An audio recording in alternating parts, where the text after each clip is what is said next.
What is up, guys, and welcome into another episode of the Ain't It Funky podcast. My guest today is Ciara Chinniah. Ciara is a worldwide renowned drum educator who has built an online following through her engaging lessons, empowering content, and passion for making drumming more inclusive and accessible. In this episode, we spoke about Ciara's time studying in LA, her favorite drum book, odd time signatures, cooking, fitness, and more. If you enjoyed this episode, please subscribe wherever you're listening. Thanks for tuning in, and enjoy.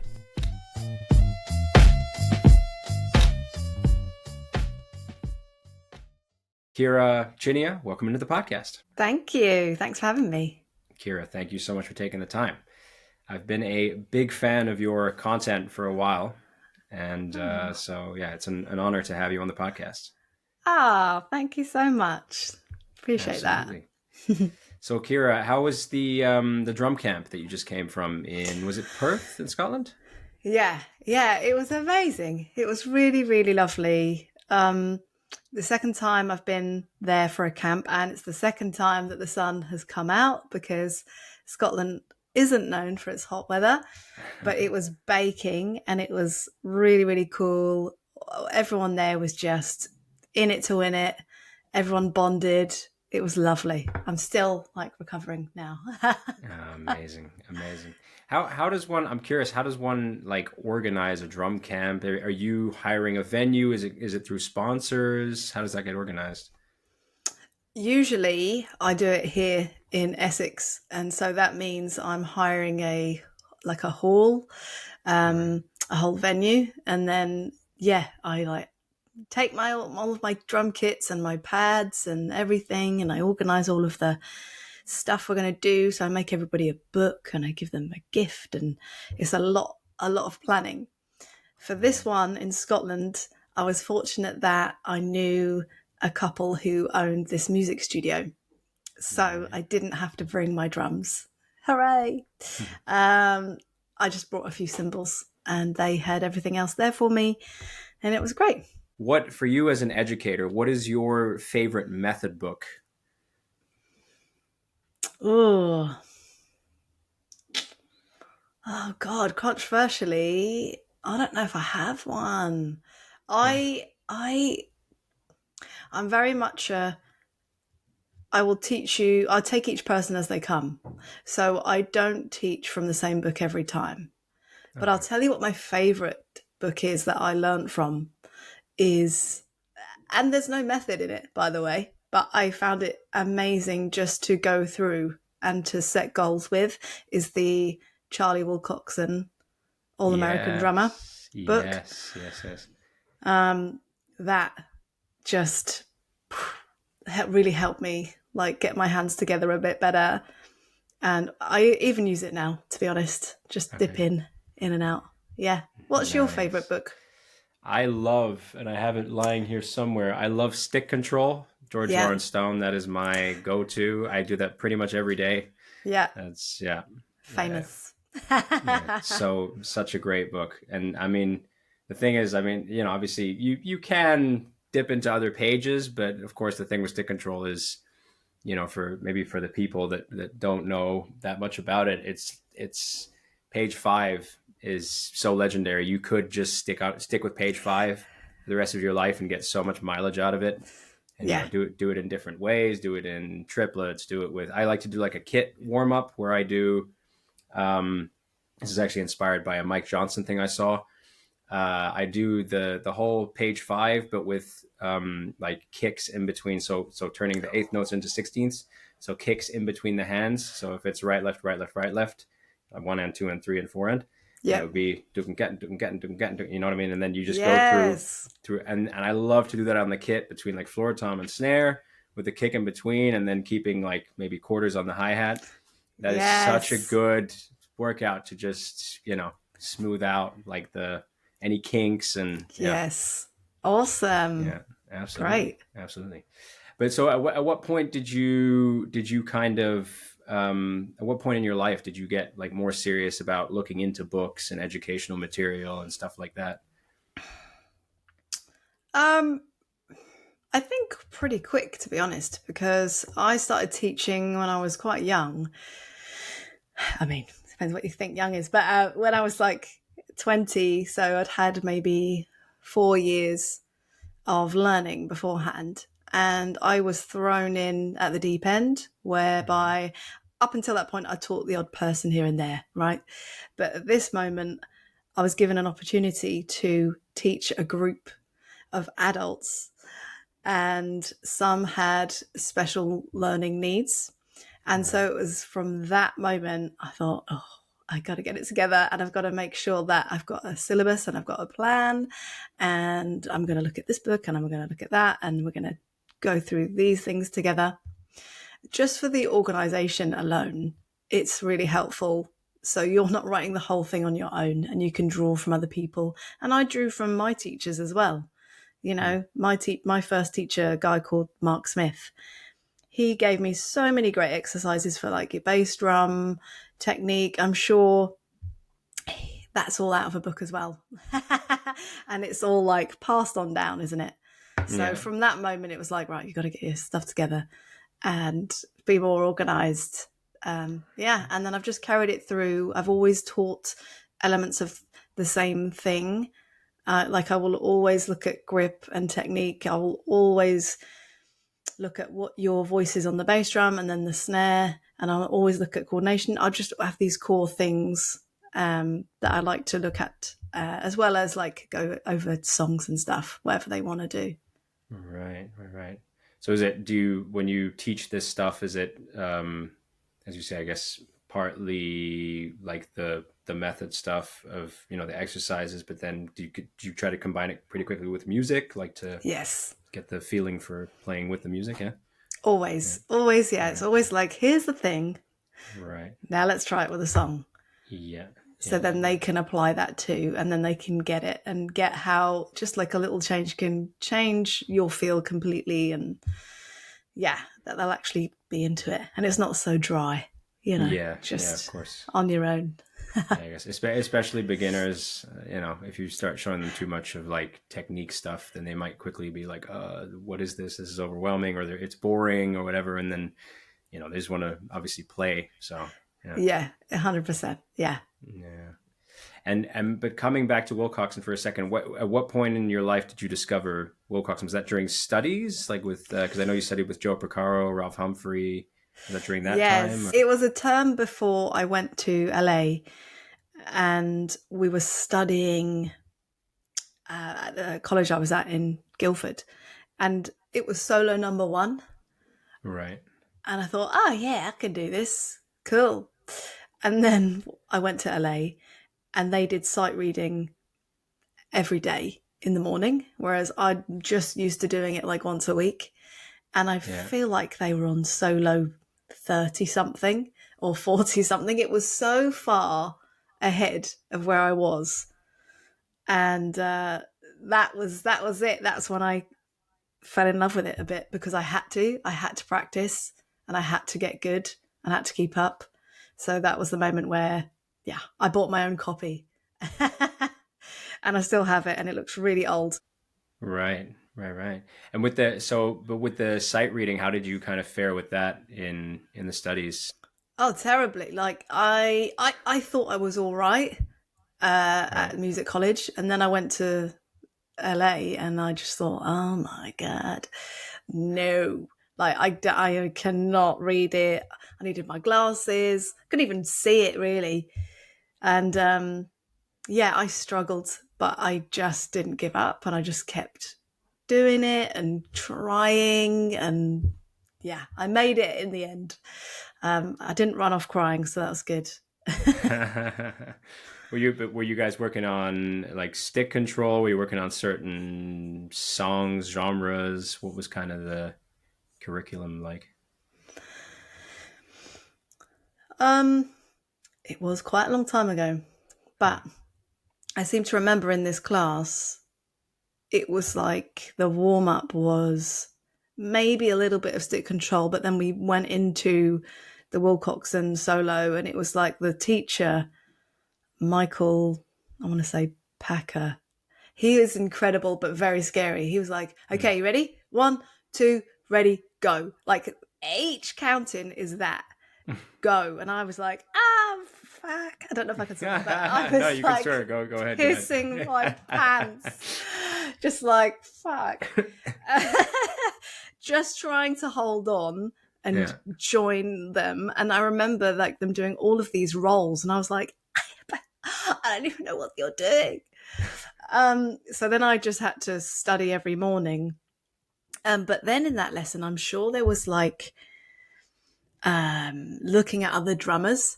And I remember this time that he put on a song, and he just said to everyone, all right, go on, who's drumming? And I just had a feeling, I thought, I think it's Dave Weckl. No one put their hand up, and I just was like, is it Dave Weckl? And he's like, and the new girl has it. Well done. Nice. Very nice. But it was really cool. I feel like it was so involved and so deep. You're doing sight reading, you're looking at drummers. We even had this music theory lesson where we had to learn the piano. And I'm quite short, right? And the teacher is this giant guy who was hilarious. And he'd literally, like, would not be allowed now, tap you on the back if you made a mistake. But he did it with like love. He was really very, very, very funny. Right. So yeah, it was very involved and intense, but the best. So with your time in LA, what was your kind of lifestyle and routine like, around the studies? I would get up, I would immediately make breakfast, go outside on the balcony, because that was a novelty, it being warm, and have my practice pad. And I would just go through the Wilcox and stuff, at least half an hour, maybe longer if I had time. And then we'd get picked up by a friend, or would walk to the school.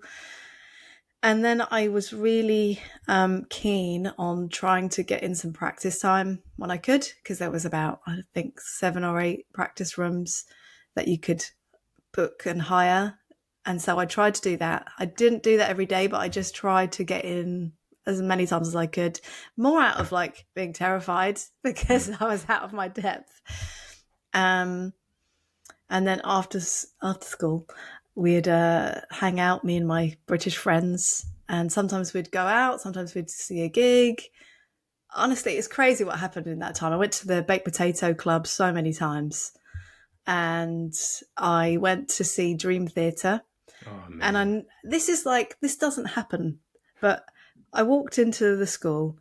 On the notice board, it said, spare ticket to see Dream Theater, call this number. And I said, heck yeah, let me call this number. And then they said, great, we'll meet you on this day, we'll give you your ticket and your backstage pass. Like, what? They had this wristband, this all access area thing. I was like, are you joking? And they're like, no. Oh my God. So I got to meet Mike Portnoy. Oh my God. I said absolutely nothing because I was like, I love you. Like, what do I even say? I was 20 and I just loved him. He had such an impact on me. I just was like, okay, goodbye. So it was just a very short. Now, it was a very short exchange, or it was just rubbish. I think I had a photo taken. I don't know where the photo is, and I just think I said something like, "You're amazing."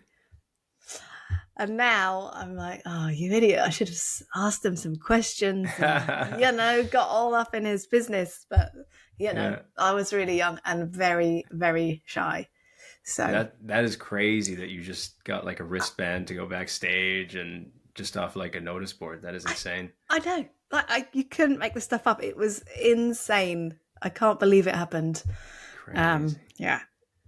Good times. Do you miss him? I mean, I presume you managed to travel back to America quite a lot through the, like educating here and there. And stuff. Yes. Yeah. I actually I took my husband to the school years later, and I showed him around a little bit and reminisced. So yeah, amazing. It was really, really special. Yeah. Yeah. What part of America would you say is your favorite, or would you say LA is probably the favorite because of the sentimental value? I I do really like LA. I also love Miami. Mm. Um, there's loads of places, to be honest. I like San Francisco, and there's lots of places I would like to visit that I have not yet. Like Colorado, I'd like to visit. The other places have gone out of my mind, but there's plenty of places I'd like to go. But yeah, I do like the US a lot, very much, and I really like how they have this investment in music and drums, and it just seems really well equipped. I know that is a massive statement, but just compared to my experience here, it's really, really good. Yeah, yeah. You should. I can highly recommend Nashville. Obviously, that being Music City, Yes, that's a magical, magical place.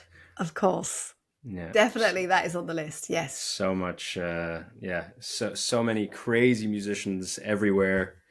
I think in Nashville, there's the joke. You could go into a coffee shop and your barista is a better drummer than you, and it's Yes. and it's true because like you there could literally be somebody working in a grocery store, and this person I don't know has won a Grammy for something.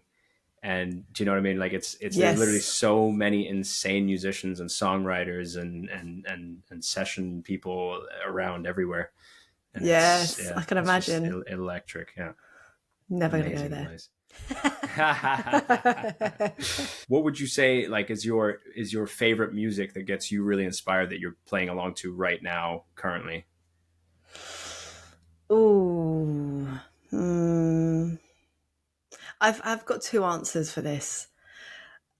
Right now, I'm really enjoying songs that have limited drums in them. So I Okay. can just kind of jam over the top. It's a singer songwriter kind of vibe. And actually, I really like this artist called Lola Young. I don't know if you've Oh heard of yeah, her. yeah, yeah. Yeah, I really like just jamming along to her stuff because it's quite emotive. And my second answer was it's always like something like, do you know Icefish? No. Ah, it's Virgil Donati's band. Okay. Anything like that, kind of proggy, Porcupine Tree. Yes. Um, if I put that on for too long, I'll be like, oh, what are they doing? Right, let's let me just see if I can jam along. Jam along. Yeah, so it's a bit of a mixed answer, but that's where Right. I'm at.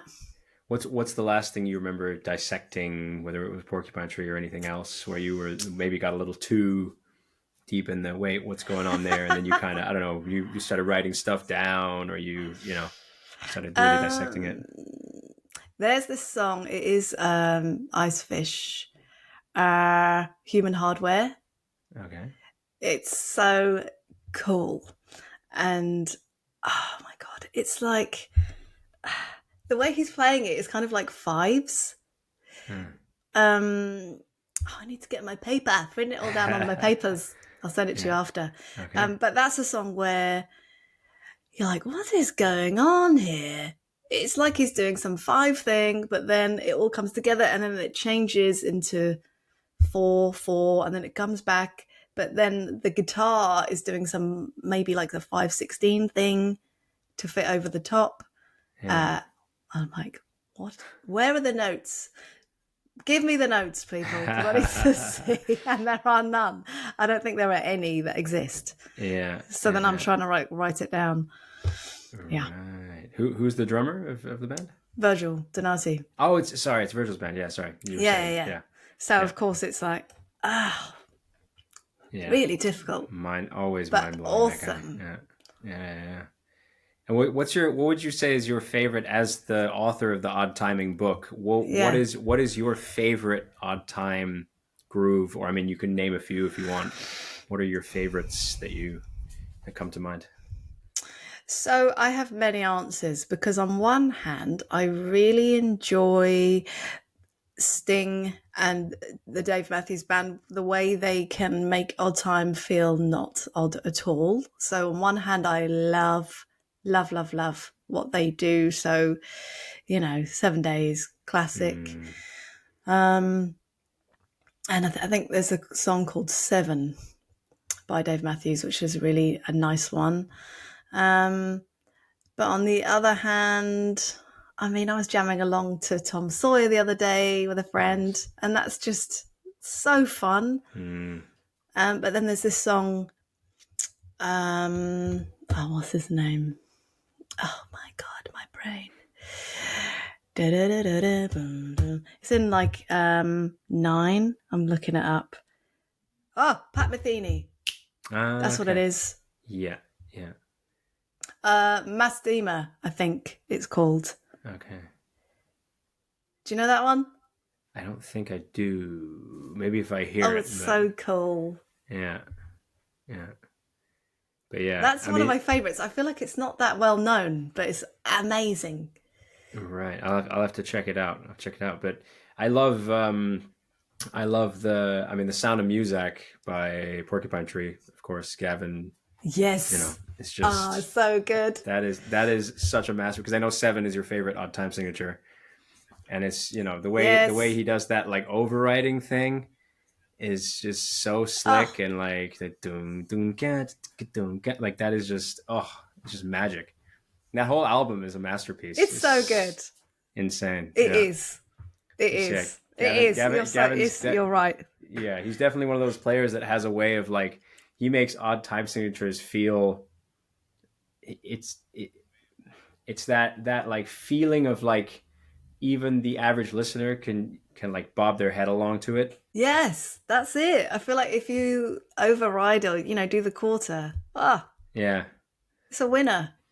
absolutely. Especially in a seven. It's a seven. You can do the thing, because it Yeah. like, obviously comes out on like Mm-hmm. the upbeat on the next bar, and then comes back to the downbeat, and does like Yes, that back and forth thing. exactly. And yeah, yeah, Exactly. love Gavin. Yes. He's Big fan. such a big influence. Yeah. So, Ciara, I wanted to ask you, because obviously on your page, you have quite a lot of stuff about like overcoming doubts and, like imposter syndrome and things like that. What's one like personal, like doubt or like mental block that has followed you around the longest, and like how have you worked with it rather than against it, if that makes sense? The thing that's probably followed me around the most is just the feeling of not being good enough. And I think what has helped me with that is having acceptance and compassion for where I'm at now, and also changing the lens. So no one is saying I need to be as good as, for example, Virgil Donati, or to have expertise to whatever level. I can contribute just as me, and that is enough. But so to get my head around that took a long time, but just Mm. changing the lens and also looking at it in a sense of, well, who can I help? How can I help? Rather than competing with others is just been awesome and got me out of my own way and helped me achieve things that I want to achieve just from a place of service rather than ego and skill level, because really that's always going to be there anyway. I'm always going to want to be better, and that's Mm. cool, but it shouldn't stop me from doing stuff now. Great advice. Do you still log practice time pretty much every day? Is that still something you kind of consistently do, or No, not at all. no? Actually, since I've had kiddies and I have grown my business, it's been really hard to find time to practice. Right. However, that has changed like this month. I've decided to just show up more for myself in that sense, practice wise. And so I am, every time I'm in the lodge, I'm like, right, working on like Mike Johnston's hand speed Mm. course. I'm on that right now. Hell And yeah. yeah, it's been really, really nice. Really, really nice to just give myself that time back. Because Yeah. for a while it felt like I'm just juggling all of the things. And with kids, it can be complicated to allow yourself that time. but Yeah. I'm doing it, so it's good. Nice, nice. Are the kids? How old are your kids? They're 8 and 6. 8 and 6. Are they already kind of wanting to, explore musical instruments or like drums? Do they grab the Yeah. drumsticks and kind of I mean, like to bash around? you know, because mum does it, it's not cool. Right. But if family members come over, they're like, come on, let me show you what to do. And they'll play a little beat.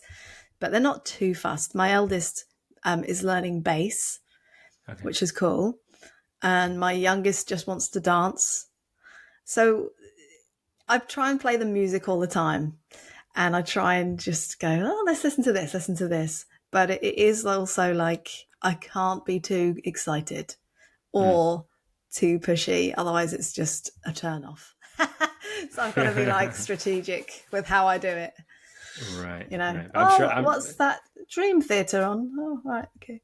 Yeah, but I'm sure if they're around it the whole time, then I assume they'll, natural evolution will be at least one of them will probably pick up a musical instrument. I mean, it would be obviously because you say your eldest one's learning bass. So then, do you guys yeah. kind of do you already kind of jam a little bit and Not yet, not yet. no? She gets a little bit like I think it puts pressure on her. Like I was already so enthusiastic and like, oh, because I can work some stuff out. And that kind of made her go, oh, I don't want to play. So I have to be really like slow. I would Right. love to jam with her. That would be my dream. But Yeah, she can't know that. I've got to be like really slowly and gentle and go, make it be her idea. So yeah, that's what I need to do. yeah, yeah. Absolutely. So what kind of music does she like? What kind of music is she maybe also learning on the bass? Oh, what did she learn? She learned a Beatles song Ah, for the concert she did, Twist and Shout. nice. She does like Taylor Swift. She she knows all of like the songs on the radio probably Right. better than me. She's a bit more into what's on the radio now, whereas I'm probably not. So yeah, she's into pop. I'm trying to get them into rock a little bit. Like when they were younger, I'd play Foo Fighters all the time, Nice. and they'd be like, "Yeah, this is good." But now I have to be picky. But I've also trying to get them into some film music, like soundtrack stuff, Nice. and they like that as well. Nice. Yeah. What kind of soundtracks specifically? Well, the latest one was you ever see the old Superman movie, 1978 version with I don't Christopher think Reeve? I don't think I have. No. Give that as a gift to yourself because it Okay. is so good. It's so Okay. good. So we were listening to that soundtrack and the Superman theme. But it's so good, that whole soundtrack. And also we like The Greatest Showman. And what was I putting on? I put on Jurassic Park. We haven't seen the film yet. Nice. Yeah. But yeah, I like John Williams and I like Hans Zimmer and there's so many amazing, amazing composers. Yeah. Absolutely. Absolutely. And what kind of stuff do you like to do like outside of drumming to kind of get some space from all the drumming stuff? I like to, this is going to sound so boring, but I like to walk outside a lot. I like to work out and lift Nice. weights and read and hang out with my mum friends because they are all so cool and inspiring with what they do. They're like, oh my goodness, like some high powered women. Um, but that's it. Not a whole bunch of stuff. But yeah, I like to be outside. Is a big thing. Nice. So Otherwise, I go do a you like bit to insane. yeah do you like to go running or what kind of like sport do you like to do? I used to run all the time, and then got a bit older, and I thought, not sure this is great for my joints Hmm. and for my body being an older woman. So I don't run as much anymore. I walk for ages. Like I walk for like an hour, but then I lift really heavy weights. So Okay. and I'm really enjoying that, seeing my Yeah. muscles. Nice. grow Hell yeah. finally. Yeah. So I'm really into that. Yeah. Nice, nice. And so when you're obviously traveling and stuff, I assume, you'll probably stay in a place with a gym. Do you then keep that up while you're traveling? Oh, I try. Like in Yeah. Scotland, there wasn't a gym, so then I was just trying to do push-ups and tricep dips in my room. Um, but yeah, it's so hard to be consistent. But that is the True. thing I'm trying to do this year is just show up. Even if it's like once a week, I have to do it. It can't go months anymore Yeah. because that's what I Yeah. used to be. I'd be like, yeah, go, go, go. And then like have a few months off because I got busy. And Yeah. now it's like, no, no, this has to be your life. You have to do it. Yeah. Otherwise, you're not going to get what you want to get. Yeah. Yeah. Yeah. Do you find that when you like don't work out, maybe also you'll start to feel, I don't know, doubt about, obviously being a musician, being a creative, do you having doubts and stuff, does that kind of exacerbate that? Like you kind of have to obviously do it to, also stay mentally focused and healthy. Yeah, that's such a good point. Yes. Yeah. Like it gives me so much energy to do it. And yeah, to just kind of stay in the mindset that I want to and to keep pushing requires me to be in that space. And I think working out really goes hand in hand with that because it's choosing yourself and it's choosing to spend your time in this really good way that will pay off throughout the day and in the future. So Yeah. yeah, after this, I'm going to go work out. By the way. Nice. Nice. What are you going to do? Push-ups? No, I think I need to do leg day today. Leg Okay. day. I'm doing this amazing routine. Sanada, I think her name is. Do you know her? She's No. on Instagram. Sinead, no. OMG. She is Mm, ripped. okay. She's amazing. What's Yeah. what's the what's the routine? What's like the split days that you do? Oh, so hers is hardcore. So I have not been sticking to it as I should, but it's like 5 days a week, legs, and then the next day is upper body, abs, and then it's full circuit, like All full right. body.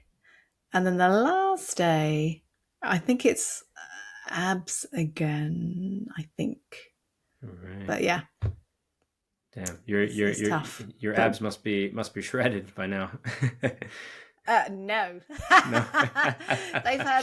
they've needed a lot of work from having kids. So Right. All now I right. can see like, oh, there is one there. There's one there. Cool.